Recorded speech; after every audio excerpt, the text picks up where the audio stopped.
Network podcasts, live streams, and newsletters that cover the sport at every level on every platform. SiriusXM Channel 84.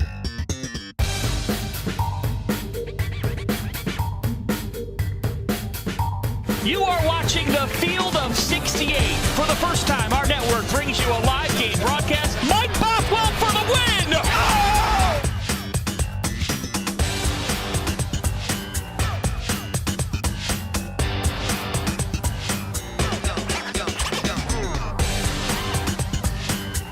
This is Bruce Pearl. Sean Shire. Sean Miller. I love the Field of 68. I listen to you guys every morning. Are we still live? UConn wasn't on my radar. From the bluest of the blue bloods to the smallest of the mid-majors, the only way to keep up with college basketball is through the Field of 68. Welcome into the Champaign on Ice podcast, a brand new Champaign on Ice podcast presented by the Field of 68. I am Kyle Tausk, joined by Mike Farmer. Fortunately, neither of us are the all-time leading scorer in Illinois basketball history, like the former host of the show, Dion Thomas, but we are both students here at the University of Illinois, and should be a fun new adventure for us here on the Field of 68 podcast network. Mike, what's up? How you doing, my man? I'm great. How are you doing, Kyle? I'm doing very well. I'm very excited about this. Shout out to everyone at the Field of 68 for giving us this really cool opportunity to talk Illinois basketball once a week on this platform. Make sure you drop a follow on our Twitter account at Champaign on Ice. Mike is going to be running that. He's going to be dropping some content on there all basketball season long. We'll also post our new episodes every week on there. Subscribe to the Field of 68 Podcast Network YouTube channel. That's where we'll be going live once a week, and the video version of the podcast will be posted. And of course, anywhere else you listen to podcasts, Apple Podcasts, Spotify, leave us a rating, review, subscribe on there. We'll be dropping the audio only version all over those different podcast platforms. But episode 1, I think mainly this episode is going to be a all-encompassing season preview for this 2023-24 Illinois basketball team. We'll go through the roster a little bit, break down the roster. We'll look through the schedule, a loaded non-conference schedule, look through the Big Ten a little bit, and maybe give a few predictions about the season. But first, Illinois actually has played a basketball game already for the first time in 8 months. Friday night, an exhibition game against Ottawa University, who I thought originally we were playing a team from Canada, but apparently they're from Kansas, and an NAIA program. So the 116-65 final score really doesn't do a whole lot for anybody, but it was our first chance to see this team in action. I know you were in attendance, as I was, on Friday night. We'll hit on this briefly and then kind of transition it right into the roster, because I'm sure that's what we'll be talking about. But what were maybe your biggest takeaways? What flashed to you on Friday night, and what you make of the first look at this basketball team? Yeah, thanks, Kyle. First, I want to say I think everything about that game can sort of be taken with a grain of salt, because obviously the talent level is nothing to be too proud of with Ottawa being an NAIA team. I think the first thing that stuck out to me was like the ball movement. Like everything just looked really fluid. We brought in like 10 different guys, 11 guys playing, and they all just subbed right in. The passing looked good. The offense looked pretty solid. I know, once again, the talent level wasn't amazing to be playing against. But yeah, everything. I think shooting was decent. I know free throws were a concern. They probably will be a concern the whole year. Three-point shooting was solid. I think the passing game, just starting with Ty Rogers, Coleman looked good, Terrence Shannon. Everybody was moving the ball. It looked cool. I mean, the cuts were good. I think the offense was solid. And then, of course, the defense. I mean, Ottawa didn't have the best offense, of course, but the defense looked solid. We saw a lot of steals, some turnovers forced, and then kind of transitioning into the breakout fast break game. I mean, there was that one stretch in the second half where Terrence Shannon and Coleman had like 4 fast breaks in a row. So that was good to see. Thoughts, Kyle?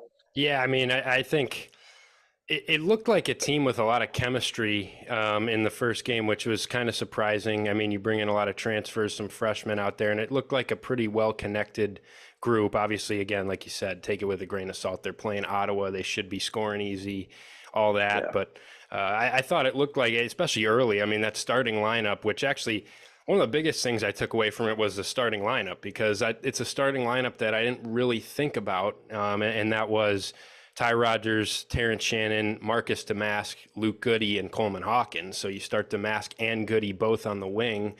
I thought those would kind of be a rotation between those two at the 3 spot, maybe a little bit at the 4. Both those guys started. Clearly, Brad Underwood wanted to surround a Ty Rodgers offense with a lot of shooting, and try to mask some of those concerns there. And it got off to a fast start. Luke Goody had 8 points in that first 4 minutes, made a couple threes. Damask made a 3. And it did look like a team that flowed really well. The ball movement was great. I think they had 26 assists on 45 made shots. And it looked like a really fluid offense. Now, of course, they're not really showing much offensively against Ottawa. There would be no reason to do that. But I think that it was pretty encouraging to see just a group that looked, we even saw last year in the exhibition, I'm trying to remember who they played. Was it Quincy? And it was Quincy. Really, in an exhibition, it was really clunky. I mean, you came out and it was just not a lot of ball movement. Illinois was losing that game early. They ended up winning by like 35 or something like that. But it looked like a team like, okay, this is a new group. This is a pretty clunky game offensively. And it didn't look like that at all against Ottawa. So I was pretty encouraged by that. One person that I want to spotlight from that game was Marcus Damask, because I thought that he looked really good. I think, some people downplayed the addition of him because you obviously had you aimed a lot higher in the transfer portal than Marcus Damask. And at the end of the day, of your 3-man transfer class, he was the prized possession of it. And so I think that people downplayed that a little bit, but he looks like a guy that they were missing last year, a veteran presence, a guy that's going to be in the right spots, a guy that's going to make the right reads. I can tell that Brad Underwood is going to love him in those closing lineups and those late game lineups, because he knows what he's going to get from him. If he can make some of the shots that he was making, shoot a 38 to 40% clip from 3, I think that's going to be a pretty important piece for them. But yeah, I mean, exhibition wise, they did what they should have done. They won by 51. Not much more than that. It'll be really fun to see them against a really top tier opponent in number 1 Kansas a week from today on next Sunday against Kansas. So I'm excited for that. But anything else from the exhibition? I think I'd rather focus on like an actual preview of the season, because like I said, competition level, it was fun to see the guys in action, like a couple freshmen, new transfers. That was a lot of fun to see. But yeah, the freshmen were the other thing. I think, sorry to cut you off there, but Gibbs, Longhorn, Hansberry, it looked really good. Again, low quality opponent, but they looked pretty comfortable and they showed flashes of what they can be. Yeah, I loved Amani Hansberry coming off the bench and grabbing 12 rebounds. That's awesome to see. Maybe filling in for Dane Danger at points this season. Probably won't play a ton, but I mean, that's really encouraging to see. Yeah, for sure. I mean, that can kind of transition us into more of a preview of this roster, because I think it's definitely a deep roster. We saw that there's going to be a lot of options for Brad Underwood. We saw that play out in the exhibition. I think 12 different guys scored in that game, and obviously you're going to even out the minutes in a game like that. But this roster is going to be predicated a lot on depth, and I think that is going to be important. But obviously, there's going to be some question marks, especially in the backcourt. And I think that's where we can kind of start here when looking at this roster. I think obviously the biggest storyline of the offseason, you get Terrence Shannon Jr. back, you get Coleman Hawkins back. That's huge. Those guys, you know what you're going to get from those guys. They raise the floor of your team tremendously. But you also tried to go get a high-level point guard in the portal. They were obviously connected to Ray J. Dennis for a long time, didn't get him out of Toledo. A couple other names floated around. They even got Jeremiah Williams from Iowa State at one point. That didn't end up working out. That leaves them with Ty Rodgers at point guard as their point guard. And point guard play was a concern at times last year with the freshmen, now neither of whom are still in Champaign. It's going to be a concern as you enter the season. I think Ty Rodgers is a really good player. I do have some concerns about him playing the point guard spot. And I think it's going to take some time for him to really adjust to that. It's going to take some time for the offense to be created around him.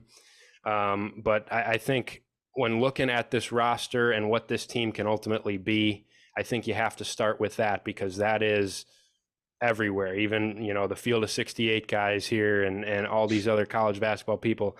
The talk about Illinois is no point guard, who's playing point guard. What do you make of that situation heading into this season? Well, I just think about how last year, I know Ty Rodgers filled in after Sky Clark's departure. Epps was injured for a stretch, and he did a solid job even as a freshman filling in at that point guard spot. And so I think it's interesting because Brad Underwood has pretty much said the whole offseason that Ty Rodgers is our guy. I know they went after Ray J, and they had Jeremiah Williams for a stretch of time too. But pretty much after that point of time, Ty Rodgers has been the guy. So, I mean, he's pretty much had a full offseason to work in that spot to learn the offense a little bit more. And there's also a couple backup guards. You got Sincere Harris, who I think you kind of know what you're getting out of Sincere Harris at this point. Not elite on the offensive side of the ball by any means, but his defense, his energy. I mean, he can rebound a little bit. He's a great leader on the team as well. High energy guy. You got Nicolo Moretti, he's a younger guy. He's coming from Europe. He's probably not fit to be a starter in the Big Ten. He could contribute at points this year. You got the freshman DGL coming off the bench most likely. He could provide some instant scoring. We saw that in the Ottawa game. He wasn't afraid to shoot at all. He was taking it to the rim, shooting threes, running transition. So that was great to see also. But yeah, I think it all comes down to Ty Rodgers. We saw Brad pretty much put 4 shooters in the starting lineup. He moved Dane Danger to the bench. Quincy Guerrier was on the bench as well to get Domask and Goody in the starting lineup. So I think the talent level on this team is something that can affect Ty Rodgers and help him to play decent at the point guard position. It's not like he's coming in as the starting point guard on a really untalented team. You've got Terrence Shannon in the backcourt. He can help you out. Could play a little bit of point guard. I would expect to see Terrence Shannon Jr. at point guard for stretches ahead of somebody like Sincere Harris or Nicolo Moretti possibly. You've got Coleman Hawkins in the front court. Could possibly take up the ball. You never really know. We saw that in the exhibition game. Honestly, Coleman loves to run the fast break as the point guard, which is really fun to see. And he's pretty they good run at a lot it of too. stuff through him in the half court too. I mean, he's playing out of that high post a lot and making plays. So it's not all going to be Ty, but go ahead. Yeah, that's just what I'm thinking. I think the roster is built up pretty well outside of the point guard spot. So I think they can take some stress off Ty. But Ty is also I know people say he's played point guard at Team USA, which is, I mean, that was 4 games 2 years ago. He played a little bit last year, so he's got a bit of experience. But he's a 4-star recruit coming out of high school. I think he knows what he's doing. He's been in situations like this before, So I'm really just excited to see. You got a couple tune-up games to the start of the non-conference schedule, and then Big Ten play starting up in December and January. I mean, he's got a little bit of time to work on, some in-game situations. So we'll see. Yeah, I think for me, I echo a lot of what you said in terms of him as a player. I think as the season goes on, I think he'll get more comfortable in that spot. I think the 2 biggest concerns for me with him playing that spot in a let's call it a 25, 30 minute a game role, I think for one, you have to be pretty conscious of the lineups you play with him. I'd get a little concerned if you're going to sell me on a lineup on the court that includes him at the 1, Dane Danger at the 5, who's going to clog the paint up a lot. You talk about Sincere Harris off the bench, who's not much of a shooting threat. I think you have to be conscious of the lineups. I think you do want to surround him with a lot of shooting. I liked the lineup they started in the exhibition with Goody, Damask, and Hawkins at the 5. That's a lot of shooting around him. I think you need that.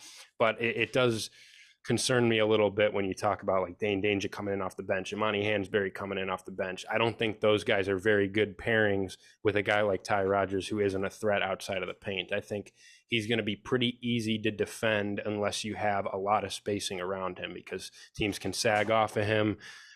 Teams can trap the post off of him and leave him on the 3-point line. You can defend ball screens pretty easy by going under most of those. So if you can sell me on a Ty Rodgers, Coleman Hawkins pick and pop, which we saw a couple times in the exhibition, I think that can be a lot more effective than maybe someone like Dane Danger in there. And the other thing for me is late in games. I mean, the free throw shooting for him has to improve, because you can't have a 39% free throw shooter on the court running your offense late in the game. And that's the other concern. He went 0 for 3 in the exhibition, 39% last year. that's really going to have to show a lot of improvement to allow Brad to trust him in a late game situation at point guard, because otherwise you're going to see teams foul him and make him beat them at the free throw line. And then the question becomes, well, if he can't be on the court late in the game, then who is going to run your offense in crucial possessions? Is that going to be Terrence Shannon? Are you going to bring in a freshman and Dre Gibbs-Lawhorn to do it? Are you going to run it through Coleman late? It gets a little dicey for me, but I think Ty Rodgers is a really good player, and I think he's going to be a good player. I am a little concerned. I know some people are more optimistic about him at point guard. I'm probably fall a little bit more on the pessimistic end, but that's not to say I don't think he can have a solid season. I just have to see some of these concerns play out a little bit for me. Yeah, and I think the thing is, what I liked seeing in the exhibition was somebody like Dre Gibbs-Lawhorn coming off the bench and being able to score. I mean, he wasn't facilitating too much. He wasn't much of a playmaker with passing the ball. But maybe somebody like Justin Harmon could be that guy. I know Harmon's more of a scorer. I mean, he's played a couple of years in college. Maybe he can transition into sort of a facilitator role. You never know. And then I really think Terrence Shannon, I know he's kind of a off-ball scorer. He drives to the hoop a lot. Maybe if Domask and Goody and some of these other guys are able to hit threes, just really kicking out and shooting a lot more threes with those guys could be like really beneficial for Ty Rodgers, I think, if he's in the game. But yeah, like you said, I think the issue is when Ty Rodgers is at point guard, obviously not a shooter. So how does that affect somebody like Sincere Harris off the bench and Dane Danger, two guys that we know pretty much can't shoot also? So it's going to be really interesting to see how Brad and the assistant coaches are determining the lineup, just not only the starters, but like you said, late game and rotations throughout the first and second half. So yeah. Yeah, it is. And I think the other thing too is I don't necessarily expect this team to run a ton of its offense through a true point guard. Like, I don't necessarily think Ty Rodgers is going to have the ball in his hands running offense on 90% of their offensive possessions. I mean, we saw that a little bit in the exhibition. They played a lot through their wings. They played through Domask. They played through Hawkins on that kind of that high post area. I think they're going to get pretty creative with that. Obviously, Brad likes to run the spread, which allows creation through that pinch post area with some of the bigs. So I don't think it's necessarily going to be a situation where they're going to put Ty Rodgers in ball screens like Ayo Dosunmu and let him cook. You know, I don't necessarily think that's the plan coming in. But I do think that if they can get him comfortable as being that primary ball handler for a big role, that's going to be important. But yeah, the point guard thing is obviously number one when you talk about this team. But we should hit on some of the newcomers a little bit. We did a little bit talking about the exhibition, but bigger picture wise with some of the additions. Looking back at last year's roster, Jaden Epps hits the transfer portal, transfers to Georgetown. Sky Clark left the team midseason. I don't even think about him anymore. He's at Louisville now. Matthew Meyer is he obviously graduated. He's gone now. And you go out in the transfer portal, you bring in three guys: Marcus Domask from Southern Illinois, Quincy Guerrier from Oregon and formerly at Syracuse, and Justin Harmon from Utah Valley, and then a two-man freshman class of Amani Hansberry and Dre Gibbs-Lawhorn. It'll be interesting to see the roles that all these guys play this season, because I think some guys will play a lot more than others. It'll be interesting to see how much the freshmen play, especially because I think with a very experienced team, those guys are like the 9th and 10th men in the rotation. And so we'll see how much Brad goes to those guys. And then a guy like Justin Harmon, how much is he going to play in that backcourt? I think you can pretty comfortably say that Domask and Guerrier are going to be 20-plus minute a game guys for this team, but it'll be interesting to see that. What maybe jumps out to you about the new faces that we're going to see on this roster and how they kind of fit into the mix? I think the first thing you have to talk about, like we saw a clear pattern in the transfer additions, which is experience. I mean, Domask, Guerrier, and Harmon, all fifth-year seniors. I think Harmon played a couple of years at a JUCO or a community college maybe, but they're all very experienced veterans, which is a huge contrast to last year's roster, obviously. And then also just, I think, three-point shooting. I know none of them are like elite three-point shooters. I think they're all right around 35%, which is still a huge upgrade from last year's team, which shot, I believe, sub 31%, I want to say. So just sort of Harmon and Domask especially, I think they're pretty versatile offensive additions. Sort of three-level guys. I know Harmon likes to get to the rim a little bit, but can also shoot, like I said. Domask, I think he's a bit of a three-level scorer. And Guerrier has also sort of transitioned into a bit of a stretch four after his time at Syracuse. He started shooting a couple more threes a game at Oregon the past couple of years.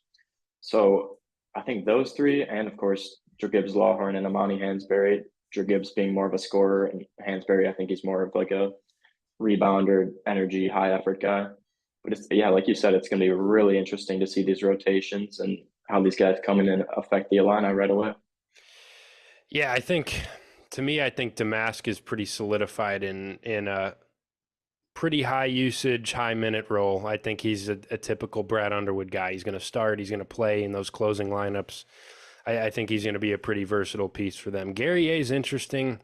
I think the thought when he committed was probably he's your starting four-man or your sixth man or whatever it is. He's a big-time piece. They didn't end up starting him in the exhibition game. I wonder if that's going to be the case. My lineup that I was thinking through in my head was that it was going to be Guerrier at the 4, Hawkins at the 5, which I think is a pretty interesting front court pairing. I think those guys complement each other pretty well. More of that stretch big that Illinois hasn't really had here in recent years to complement a guy like Coleman. And even Guerrier can play in lineups with those bigger, paint presence types in Danger and Hansberry as well. But it'll be interesting to see. The thought crossed my mind a little bit. I don't want to read too much into an exhibition lineup, but the thought did cross my mind. Maybe is Guerrier going to play a little less than we think? I mean, we saw as a sophomore at Syracuse, he was an all ACC player, then transferred to Oregon as a junior and senior. Wasn't bad. I mean, he was a solid college basketball piece, but he didn't really improve all that much. His usage went down a little bit. Wasn't a piece that necessarily was doing a whole lot for that Oregon team at times. I think he disappeared a lot in certain games. And so I wonder if maybe, especially if a guy like Hansberry impresses and if you want to play more of that space it out shooters lineup with a Goody and a Damask together, does that eat into Guerrier's minutes a little bit? And then I think the other thing to me is the guards. Justin Harmon being the 5th-year senior transfer and then Dre Gibbs-Lawhorn being the freshman. There's a lot of minutes to be had in the backcourt because I think on this roster, we know the front court is pretty set in stone. Coleman's going to play a lot. Guerrier and Danger are going to play at least a solid amount. Hansberry's going to factor in there a little bit. We know that. On the wing, Illinois, pretty clear. Damask, Goody, Shannon. You're going to get a rotation of those guys. In the backcourt is where there's minutes to be won, because if Ty Rodgers doesn't end up being a guy that can be on the court for 30-plus minutes a game, there's a lot of minutes there, whether that's Sincere Harris, whether that is a 5th-year guy, the most experienced of all of them, and Harmon, I think could play a little bit more than we think. And if Gibbs-Lawhorn proves that he's ready, I think he could play a lot more than we think too. He's kind of the wild card to me coming in as a freshman. I think we're so soured from last year with freshman point guards, and I'll admit it, I am too. Like when some people were like, why doesn't Dre Gibbs-Lawhorn start at point guard? I'm like, well, did you see last year with Epps and Clark? That was mainly a disaster at point guard and held Illinois back quite a bit. But I think we're a little too soured, myself included, from that experience last year. And Gibbs-Lawhorn, if he's ready to go, if he's as aggressive as we saw on Friday night, obviously the playmaking and defense, you want to see that improve a little bit for a freshman, but he's aggressive and he's going to look to score and he might be that spark plug that Illinois needs. I mean, you think last year we entered the season thinking, well, is Sincere Harris going to play much? He might be the last guy on the bench. And then he ended up changing games with his defensive ability and his energy. Now, obviously, other end of the spectrum for Gibbs-Lawhorn, he can change a game offensively, but he might be in a similar situation where you may not think he's going to play much, but maybe he comes in and provides a spark, especially in a backcourt that I think there's a lot of opening for guys to take advantage of. Yeah, I love what you said about Sincere last year, especially because, I mean, what was it, like the 3rd or 4th game of the year, that UCLA game? Sincere just gets on the court. I think we were down 15, and he instantly changes the game with his defense, his hustle, his intensity. And then pretty much the rest of the season, I know we had some point guard struggles, like Clark left 10 games later or whatever it was. Epps was injured for times. I think Terrence Shannon might have been injured a little bit. And it was his defense that just kept him on the court. He kept playing games. He started a couple games in Big Ten play, I believe. So maybe you see something like that with Gibbs Lawhorn with his offensive side instead of defense. If Ty Rodgers is struggling 5 games into the year, who knows? I mean, maybe Moretti starts. I think Moretti is a guy that people are kind of forgetting about. I know he's pretty much a freshman. He was here for like half the year last year, I believe, coming over from Europe. He doesn't look, I can't say he looks too Big Ten ready in terms of physicality and like his body. He looked pretty little out there in the exhibition game, but you never know. He looked decent running the offense. He was getting to the paint a little bit, facilitating a decent amount. So there's 2 guys, Moretti and Lawhorn, possibly getting minutes at the point guard position at times this season.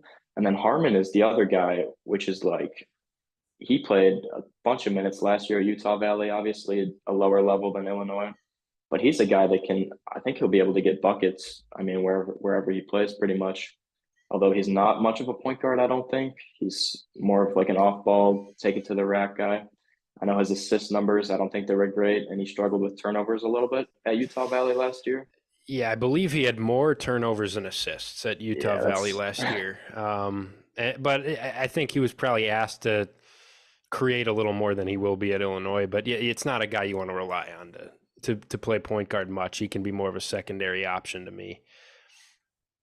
And yeah, that's the thing. All these guys, I mean, Ty Rodgers, he could be great. He could be average. Who knows? All these guys have their issues. They have their strengths and weaknesses.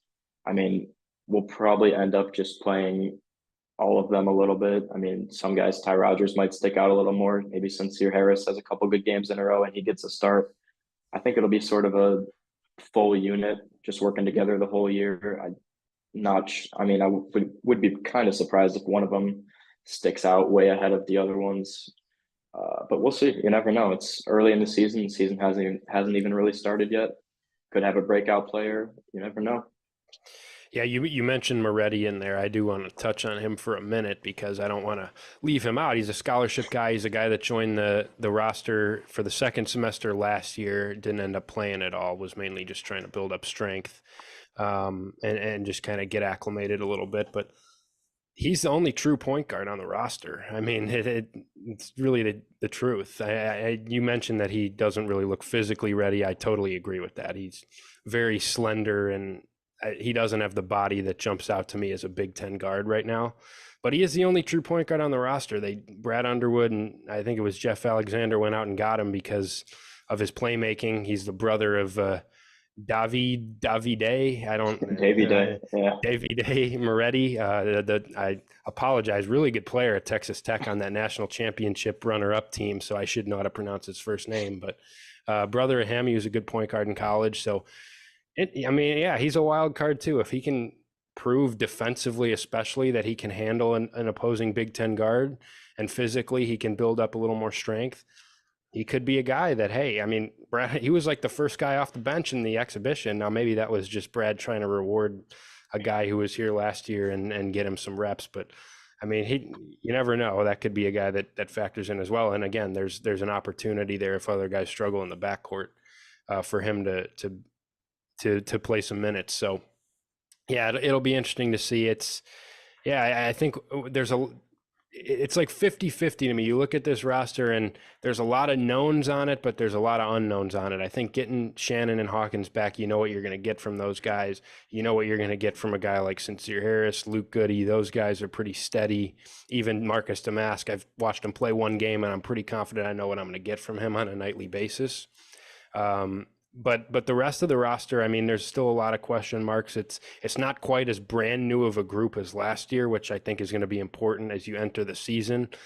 Which the funny thing to me when I think about this roster jumps out to me as one that should be a lot better early in the season than a few of these past Illinois rosters. But then you think back to last year and they were good early in the season and then it all fell apart. And I can't really explain that. I want to make the point like, well, I think this roster is going to be built to win earlier than last year's was, but they got their 2 biggest wins in November. So no one's trying to explain what the heck happened last year with this team. And I'm glad that we don't have to discuss that circus last year. But I think this roster is going to be more prepared. Some of these big games, and we'll get to it in a couple minutes here with breaking down a little bit of the schedule. I think they'll be prepared in some of those early season games. It's obviously going to take some time for some of these new guys to adjust. It's going to take some time for the point guard situation to play itself out. But I think that you have a lot more knowns on this roster, and it's a little more clear where guys can fit into this picture than it was early last year when you had a bunch of new faces and only a couple guys coming back. It was Coleman, RJ Melendez, and Luke, who was hurt early in the season, were the only guys coming back that had given you any production the year before. So it should be interesting to see. But I'm more confident heading into the early part of the season with this group than last year.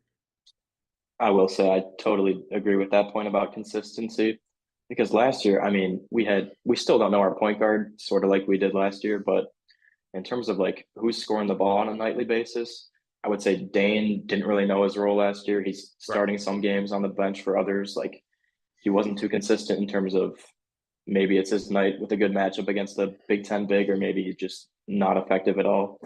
And then you got, I mean, Matthew Meyer could go 1 for 9 or 10 for 12 and score 30 points. Like, that was totally random every night. Sky Clark, I mean, he was pretty mediocre. He was kind of consistent in that aspect. Jaden Epps had some great games, had some terrible games where he got benched. And yeah, I think the guys coming in this year, I think the freshmen kind of know their role. Maybe they'll exceed expectations and get some more minutes. But I think Amani, like, he knows he's the backup big this year, whereas Dane last year, is he the starter? Is he on the bench most nights? I mean, nobody knew. And then I think with their experience, Domask and Harmon and Guerrier, I think they're more likely to buy into a role in their 5th year. Like, they've been on teams where they've been the star. They've been on teams where they're more of a rotational piece. But I think they'll be able to accept what Brad is saying, like whether or not it affects their playing time or their stats. I think they're all pretty bought in on the goal, which is winning the Big Ten, winning a national championship, whatever that goal may be. So yeah, I think we're definitely in a better spot this year. I know it's preseason, and saying that doesn't mean a whole lot. We just got to see what actually happens. But I will agree with you. I think we're in a much better spot in terms of consistency and roster construction, even if point guard is still the main issue like it was last year. Yeah, and the point you mentioned there about experience is kind of what the approach was in the offseason. I mean, Brad said it at Media Day. He said it back in March last year after they lost to Arkansas. He said, we want to get older. We want to get more experience. And I think that's what's really going to show early. That's what the most encouraging thing about this team is. It's very experienced. Even when you talk about the younger guys from last year, Ty Rodgers is now in his 2nd year. He's gone through a Big Ten gauntlet. Sincere Harris has seen his role go up and down throughout a season. Last year, he's a year older now. Dane Danger, while it's his 4th year in college, last year was his 1st year playing basketball at the high major level. I mean, he got in garbage time for Baylor like twice. So, you know, I think that's going to be really important. And then, yeah, the transfers. I mean, they brought in 3 fifth-year seniors. Those guys have played a lot of college basketball, and I think that's a lot different than last year. I mean, you think about it, I mentioned it earlier, your 2 freshmen are probably the 9th or 10th guy in your rotation heading into the season, and that is way different than last year. You were relying on a freshman to be your starting point guard. You were relying on freshmen to come in and play big minutes for you. I mean, Dane Danger was basically a freshman, and you had him starting to begin the season. So it's much different this year. You have a lot more experience to fall back on. The younger guys can grow. There's not pressure on those guys to come in and be big-time contributors right away. The transfers, none of those guys are coming in here to be your star player. And all those guys know that there's going to be a role for them to be played. They've played roles on other teams. I think that's important. And then even you think to Terrence Shannon Jr., that's a guy who came in last year. Yeah, he had played 3 years of college basketball, but he was a role player at Texas Tech. And last year, Illinois recruited him and wanted to turn him into a high usage star caliber player. And that wasn't what he had done before. So that was a new role for him to step into last year. Now he has a year of experience. He can be more of a leader now. I think he could be an All-American player. And that's obviously where you start when you talk about the top teams in college basketball. You start with a star player. I think Illinois has one of those in Terrence Shannon. Yeah, you mentioned Terrence. I mean, even Coleman, like, I know last year was pretty much a total mess in terms of Coleman, but like, you think back to his sophomore season, it's a Big Ten championship team, and he's a sophomore. He's starting some nights. He's benched and playing like 8 minutes some nights. So I think his consistency, like he knows where he is in this program now. Freshman year, barely played. Sophomore year, some nights he's a star. Some nights he's barely doing anything. Junior year, he's in a much bigger role. I think he started every game last night or last year, I want to say. Yep. And now this year, I'm sure he'll start every single game, possibly an all Big Ten third team pick. I mean, who knows?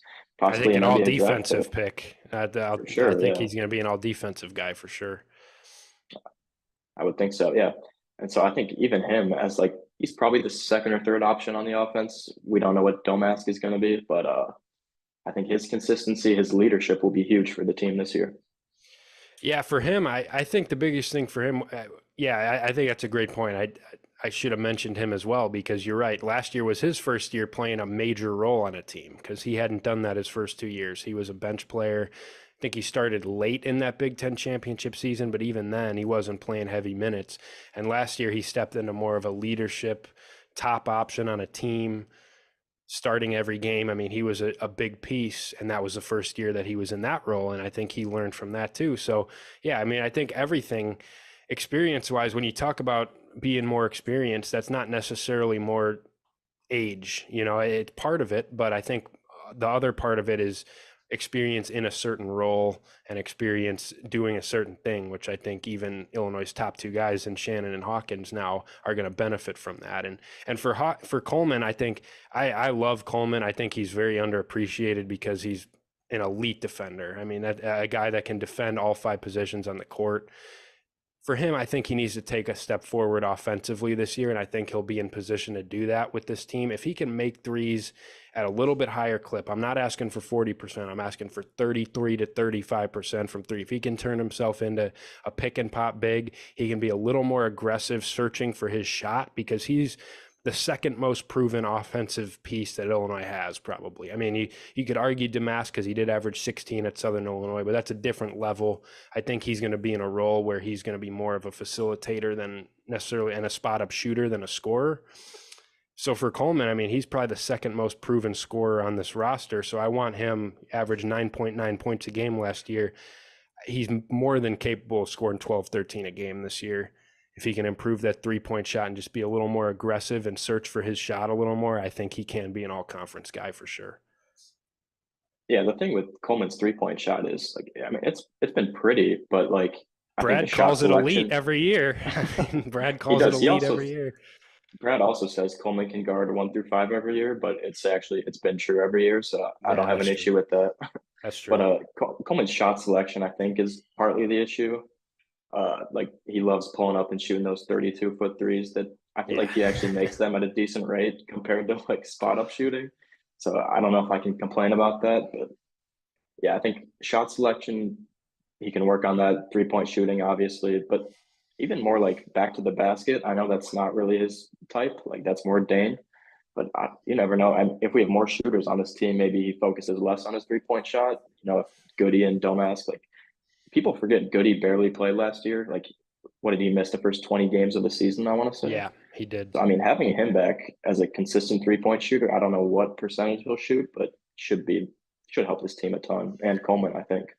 Yeah, I mean, that's the one other thing before we get into the schedule to hit on is, Illinois was the 329th three-point shooting team in the country last year, I want to say. I can double check that in a minute here, but somewhere in that range. There's 363 teams in Division I. Illinois was, I believe, 329th in three-point shooting last year. That needs to take a step up this year for Illinois to be the team that they want to be and to be a contender in the Big Ten, to be a contender nationally. They have to shoot the three better, right? You know, in today's game, I mean, if you're shooting that poorly, I mean, we saw it play out last year. When you're shooting 4 of 27 from three in a game, you're not going to have a lot of success. I think it can be a better team. I'm not expecting them to go from 329th to 50th in the country, but if they can be an average, a dead average three-point shooting team, all I'm asking for is like 180th in the country, which would be a 150 spot improvement from last year. I think that's on the table for this team. I think it's going to be important for this team. And yeah, you mentioned Goody being healthy for a full season, that's a guy that is one of your most consistent shooters. You bring in Damask, who I think is going to be a more consistent shooter, is going to get a lot higher quality looks than a guy like Matthew Meyer did last year. That should improve your three-point shooting. Quincy Guerrier being more of a pick and pop guy, I think he's a 35% three-point shooter for his career. That'll help you a little bit. Dre Gibbs-Lawhorn can score and shoot it a little bit. But yeah, I think just getting a little bit of improvement from some of your other guys as well. Terrence Shannon, he shot 38% from three his junior year at Texas Tech. Last year, I believe he was at 32%. If he can get back to that a little bit, I mean, he can be a better shooter than he was. Obviously, at the end of the day, he's going to get a lot of his production inside. He's going to get a lot of his production in transition, attacking the basket. But he can be a better shooter than he was last year. I think he can improve that. And then Coleman, we've heard it every year that from Brad, from everybody we see. I mean, we see it. It's a fluid shot. It's a good looking shot for a 6'11" big, but he hasn't been consistent with it. You mentioned the shot selection, which I think can be improved as well. But yeah, the 3-point shooting is the one thing we didn't really hit on explicitly. We mentioned it within certain players, but that is a big time key for this season because last year was abysmal. Last year, they were horrendous shooting the basketball. It was tough to watch. The shot selection was terrible. They were forcing everything. And yeah, 329th out of 363 is not where you want to be this year at all. Yeah. If we have better shot selection this year and we're still missing shots, I'll be fine with it because last year was it felt like every Big Ten game we're just on Twitter asking, is this team running an offense or is it just Matthew Meyer and Jaden Epps chucking threes? Which, sometimes it worked. Like, I think the UCLA game was a bit of a fluke with Terrence hitting, I think, 8 threes, but we'll take that at the end of the day. But like you said, it wasn't consistent the whole year. Like, it didn't work out every game. So I'm hoping this year, I know we still don't have a point guard really, which would help with shot selection and running an offense, but I'm hoping that'll be something we improve upon this year. Yeah, for sure. It did feel like last year it was one game, Terrence is going 8 for 9 from 3. One game, Meyer would light it up. One game, Epps would be red hot, but you never had a good team shooting night almost all year long. They were taking way too many of them for a team that was awful at it. They took way too many of them. I think that's going to be an emphasis this year. Like if it's clear early on that this is a team that's not really making shots at a high clip, I think there's going to be more experience and awareness. And I think it's going to be a point of emphasis for Brad and the coaches. Like we can't be averaging 33-point attempts a game if we're shooting 28%. That's, that was the most maddening thing about last year. But yeah, the shot selection's huge. And I think while they didn't necessarily add like 3 knockdown shooters to their roster, I think they did overall, when you look at the pieces they brought in, when you look at some of the lineups they're going to play, I think they did improve the 3-point shooting at least a little bit. Again, they're not going to be the top 50 in 3-point shooting after being 329th a year ago, but I think that they can take a step forward in that area. And yeah, that's going to be really important. One other thing I do want to touch on especially from when we talk about Ty Rodgers at point guard, when we talk about some of these other pieces, I think this could be a really good defensive team. I think that's obviously something that Brad has prided himself on throughout his coaching career is defense. And you look back to a couple of those, the Big Ten title team 2 years ago, and then the Io Kofi team. Those are both top of the conference defensive teams.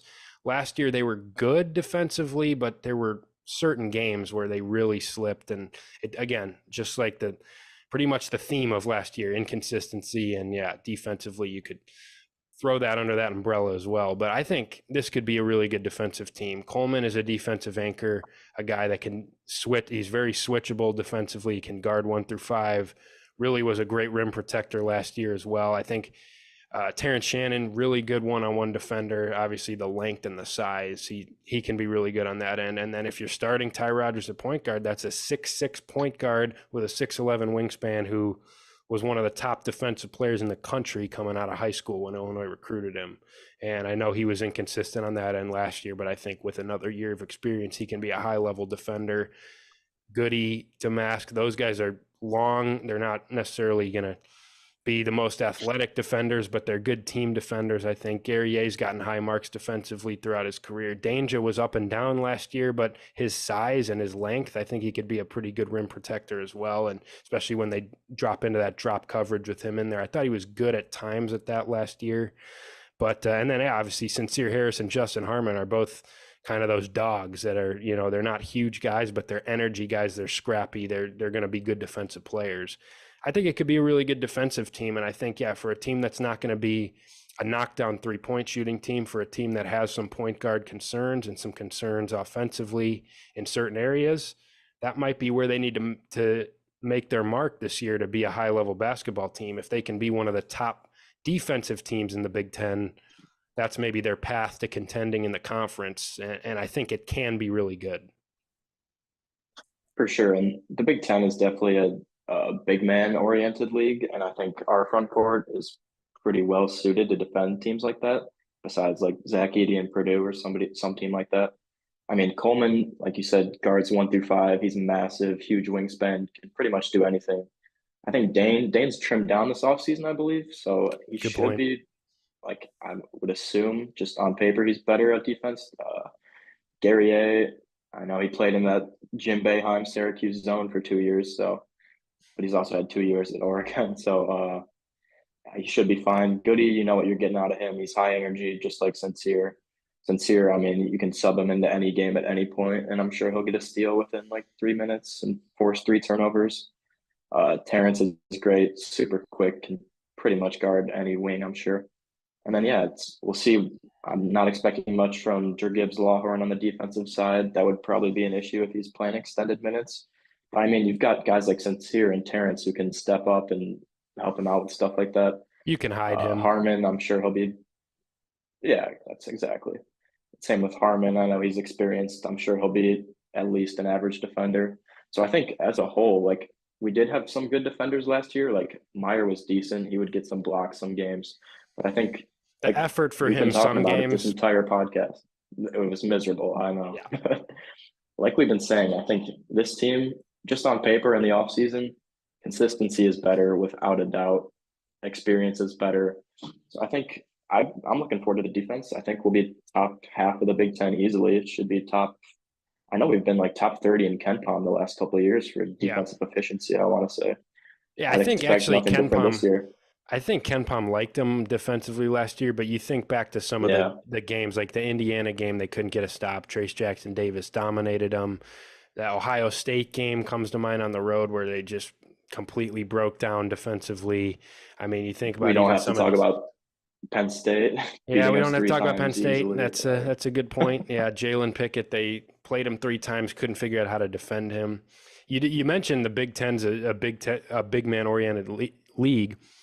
I think that's maybe less case this year than it has been in years past with some of the guys that they lost. Trace is gone.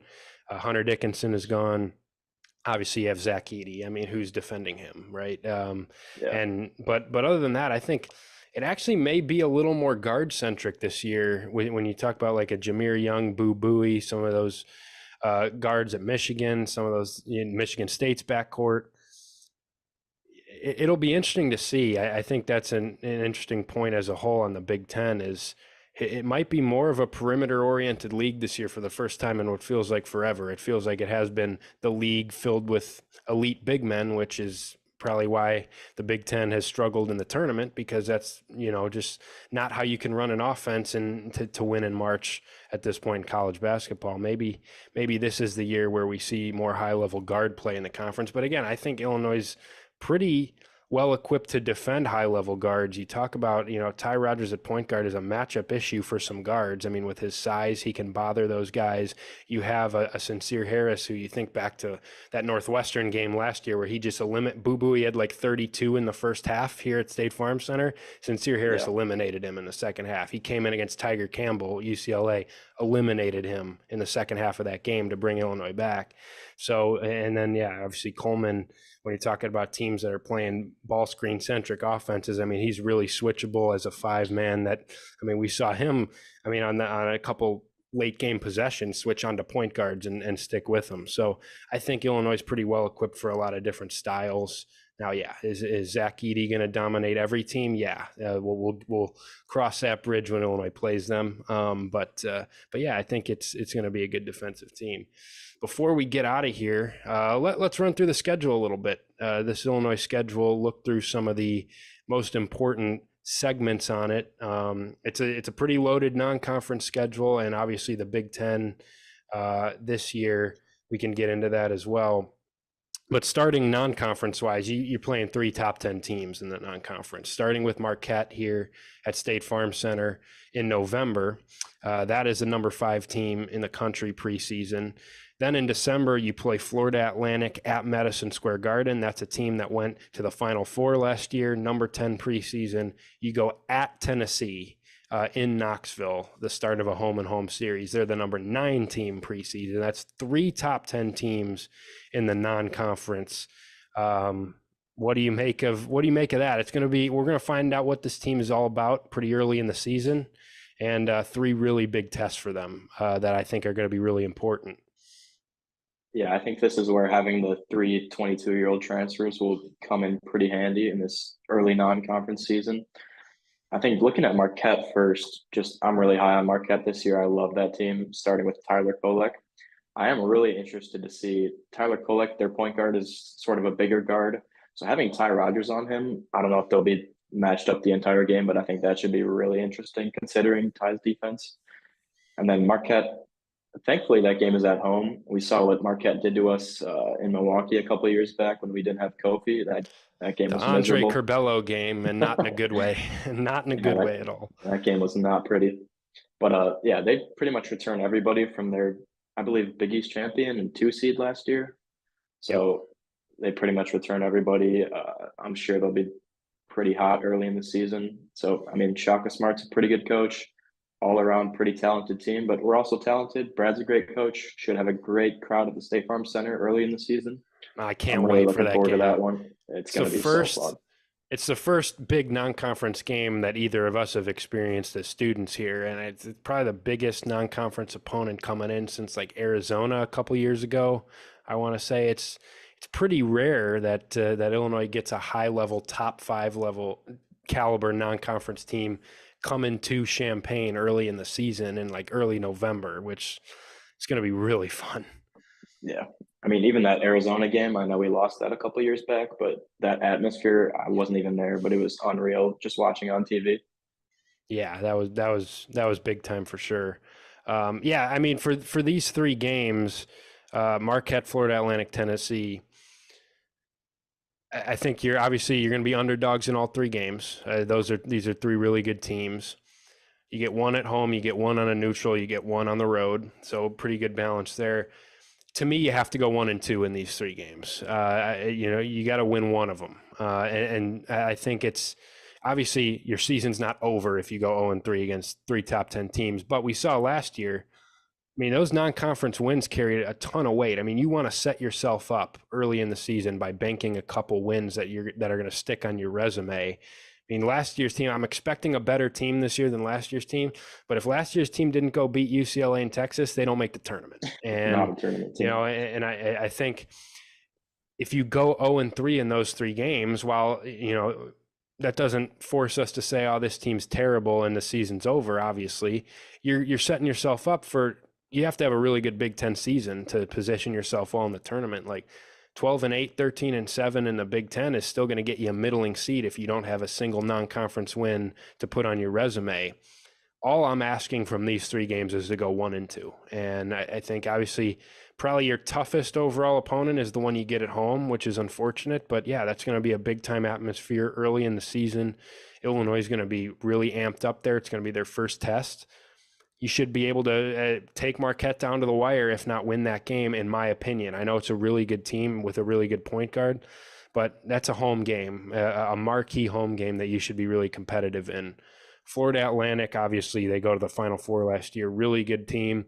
Still a mid-major team. I think you're going to have some athletic advantages on them. And, Illinois had success last year going to Madison Square Garden for the Jimmy V Classic. They beat Texas in a thriller. You should be able to compete in that game. I think the toughest game is going to be at Tennessee because that's a really good defensive Tennessee team every year with Rick Barnes there. I think he's going to be all over. If Illinois is playing Ty Rodgers at point guard, he's going to be all over that. Game plan wise, I think it. Then you go into a raucous environment there in Knoxville. I think that's going to be a really tough game. I don't really expect to go win that one, but again, if you want to be competitive, you should at least be in that game.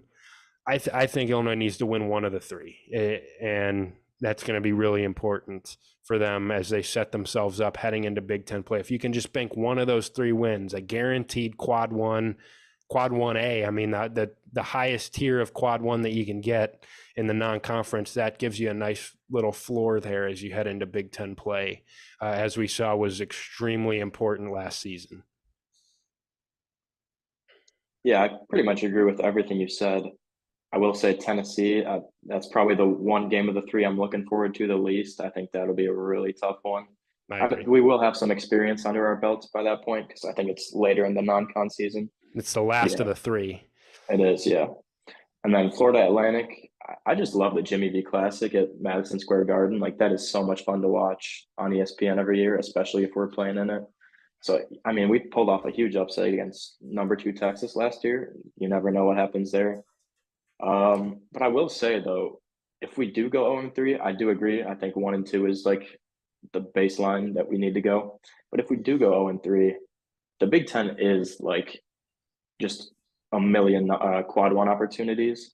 So it's like we went 2-0 in those huge games last year, although I think we lost to, who was it, Virginia also? Yep. In the non-con last year. Missouri too. And those wins, Missouri also, yeah. Oh, Missouri too. Should be a quad 1 game. It's another game on this schedule, yeah, that I kind of left out because they're not quite in that tier. But yeah, bragging rights game, Missouri, that's another probable. I don't know a ton about this year's Missouri team. I know they lose some pieces from last year, but it's going to be that's a good win to get. Illinois needs to get it because they've kind of gotten owned here by Missouri here of late. Yeah. But yeah, that's another one for sure. Yeah, Missouri's got a couple pretty solid transfers this year, so should be a fun game like always, assuming we don't go down by 35 in the second half. But that last year's Missouri game was maybe the most miserable game that I've watched I'm trying to think if there's a more, I mean, obviously the Penn State games, all of them last year were terrible. Definitely the most miserable game for me of last season among a lot of miserable games that we had. One of the more miserable games I've ever watched as an Illinois fan. And I know I'm much younger than other people who have experienced probably far more miserable games than that one, but that was brutal. I mean, that was awful. In recent years, the only games I've turned off, like I watch every second of every game, obviously. I turned off that game in the second half, and then kind of randomly the Cincinnati game, like 2 years ago, I want to say. That's a good one, yeah. They just went on like a 50-20 run, and I could not watch that. But yeah, non-conference should be really fun. A bunch of quad 1 opportunities leading into the massive Big Ten slate. I think we play Rutgers in that one game before the season starts. At the Rack, another tough game. I mean, it's going to be a gauntlet there. That stretch, December 2nd, you go at Rutgers, at the Rack. I know it's Jersey Mike's Arena now. I'll never not call it the Rack. No. Florida Atlantic, December 5th, at Tennessee, December 9th. That's 8 days, 3 games, 2 top 10 teams, 1 place that has been really, really hard for teams to go in and win at Rutgers. And while I don't think it's going to be a great Rutgers team, Steve Peichel, and then they're going to give you a really ugly game there at Rutgers, and it's going to be a tough one to go win. That's a tough stretch. You get a month under your belt, and you get a game against Marquette under your belt beforehand. But wow, it's about as tough as an early season 3-game stretch as I can remember here in recent years. But I do want to go back real quick to the point that you were making about the Big Ten. I think the Big Ten is going to give a lot more opportunities this year than it did last year for Illinois, because you think about last year, Illinois got a pretty soft Big Ten schedule. They didn't really take advantage of it, but they played Nebraska twice, they played Minnesota twice, they played Wisconsin twice. They played all the non-tournament teams twice, it seemed like. They didn't have a ton of marquee games at home. I think the only quad 1 game they had at home in Big Ten play last year was Indiana. And of course, Trace had 36 on you, and you didn't really do much with that opportunity. So Illinois, I think they had like maybe 2 quad 1 wins all of Big Ten play last year. They're going to get so many opportunities this year. They play Purdue twice. They play Michigan State twice. Both of those are going to be quad 1s, home and away. We know that. They get Maryland at home. That's going to be a good team. And I mean, you look at up and down the schedule here, like you get Michigan twice, Wisconsin, you get them twice. I think they're going to be an improved team this year. And I think as a whole, the conference is going to have teams that grade out a little bit higher than last year. I think last year you had Purdue at the top, and then you had that huge bubble of like 8 teams that were all mediocre, and they were all between like 25 and 60 on KenPom and all these other analytic platforms. And I think there's going to be a higher quality opponents in the Big Ten. Obviously, you get the tougher teams more often, you get more opportunities. So I think that's a good point there that, yeah, while the non-conference is still going to be important and you'd really like to bank one of those wins, you're going to get more chances than you did last year in Big Ten play. I think it's going to be a little bit better league than last year, and Illinois' schedule is a lot tougher, which is obviously good and bad. Good, you get opportunities to build your resume. Bad, it hurts your Big Ten title chances. But yeah, I mean, I'm excited for it. I think the Big Ten, again, you get Purdue early in the Big Ten. You get that Rutgers game December 2nd, your first Big Ten game. You only get one in December this year. Then your second game comes January 2nd against Northwestern, and then boom, at Purdue, Michigan State at home, Maryland at home. Those are my top 3 in the conference preseason. I know Purdue and Michigan State are the clear top 2. So there you go, 3 big-time high-level opportunities in the Big Ten early on. But yeah, I think you're gonna get more chances this year in Big Ten play. And yeah, combining the Purdue, Michigan State, Maryland stretch with like the Tennessee, FAU, Missouri, that's going to be an absolutely wild month of basketball for Illinois. For sure. But yeah, like you were saying, I think just getting more quad 1 opportunities this year is massive, because we saw last year, like we still got a decent seed, and I don't know what our record was in quad 1, but it was probably like 3-10 or something. Yeah. Like we lost every single one of those games. But yeah, just getting more quad 1 opportunities. I think we should get some more at home this year, because like you were saying, I doubt there's going to be 10 teams between like 9 and 11 wins in the Big Ten this year. That was absurd last year. So, I mean, we'll see. Teams like Maryland, I think they'll be slightly improved. Wisconsin should be better. Iowa's always decent somehow. Northwestern could be decent. Indiana will be solid again. So it should be really fun. Yeah, I looked it up. 3-11 quad 1 last year. I was wrong. I said they had 2 quad 1 wins in Big Ten play. They had 1 by the time the season was over. It was at Wisconsin, a team that didn't make the tournament. That was their only quad 1 win in Big Ten play. So yeah, I don't think it's going to be a situation like last year where you need the non-conference wins to carry you because you can't win a high-level game in the Big Ten. I think Illinois is going to win a few high-level games in the Big Ten. There's going to be more high-level opportunities. But yeah, I mean, last year it was a bad league. You had a soft schedule in a bad league, and you didn't take advantage of the best opportunities you had in a bad league.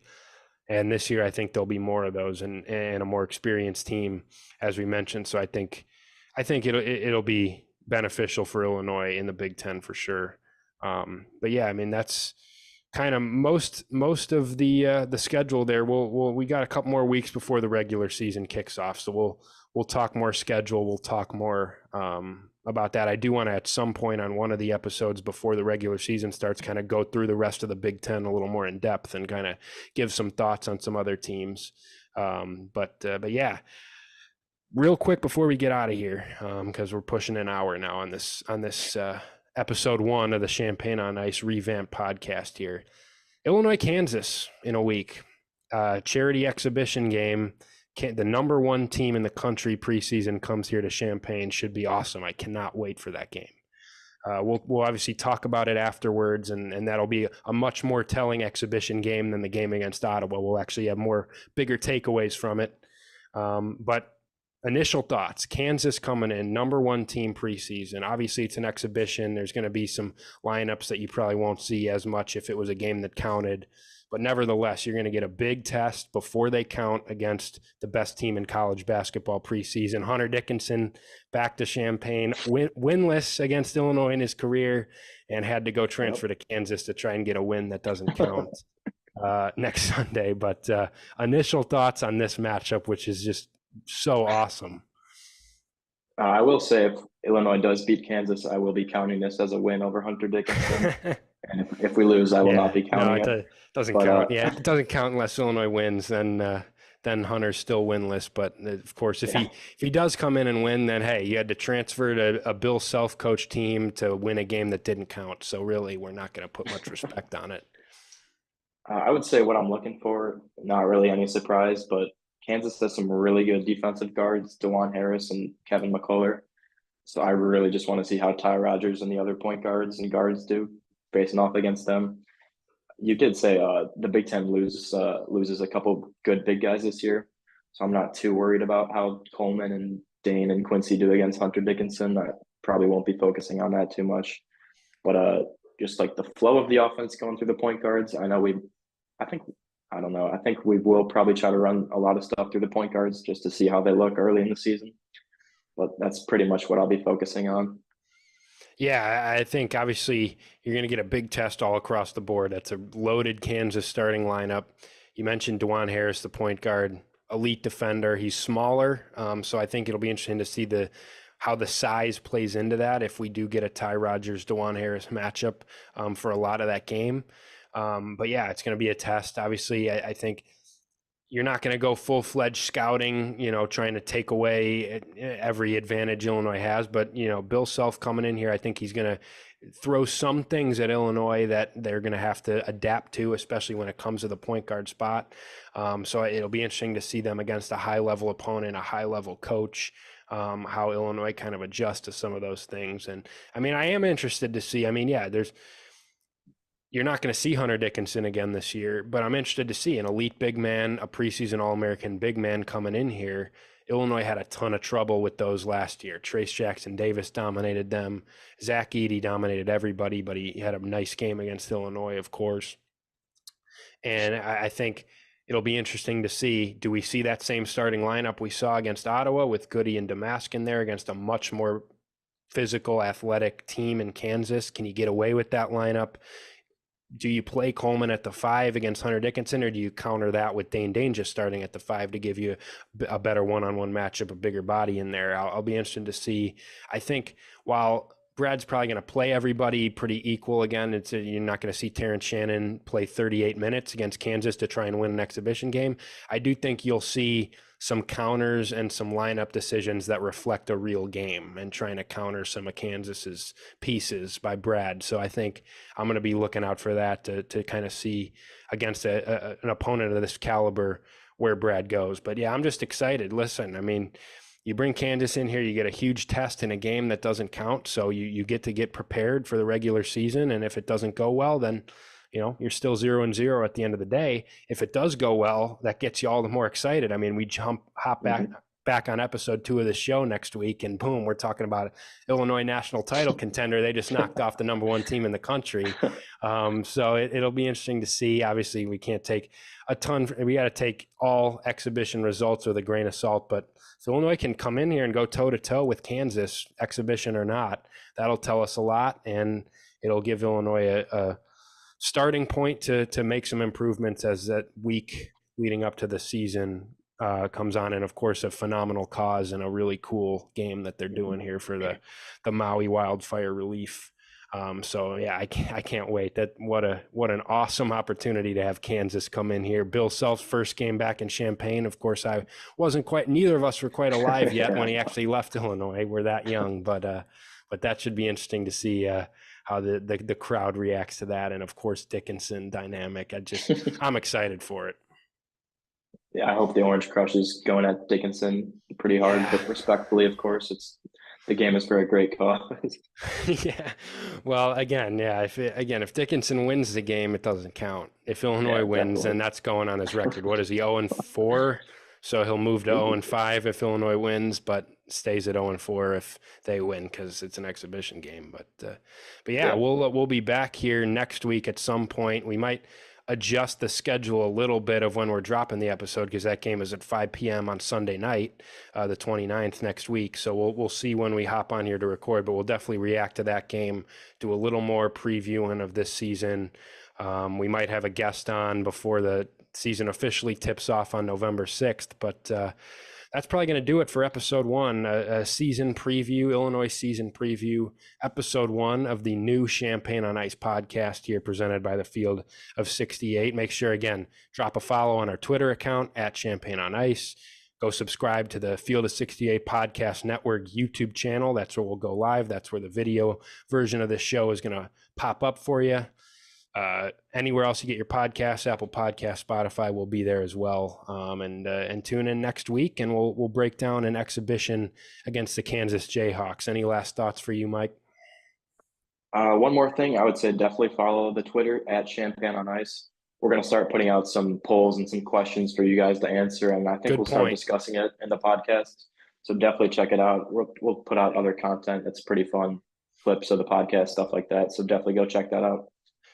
Definitely a lot of content on there. And I did forget to mention that we are going to be taking questions. We're going to do some different polls and thought-provoking questions that we'll then read answers here on the show and take questions from people on the show here. So make sure you drop a follow and get involved in that on Twitter. But other than that, this has been episode 1, Champaign on Ice podcast. Huge shout out to Field of 68 once again. Can't wait to embark on this journey throughout this college basketball season. We're real close. We're 2 weeks away from regular season college basketball. I am fired up about it, and we'll have a ton of content here on this podcast for you all season long. For now, Mike Farmer, I'm Kyle Tausk. Have a great week, everybody.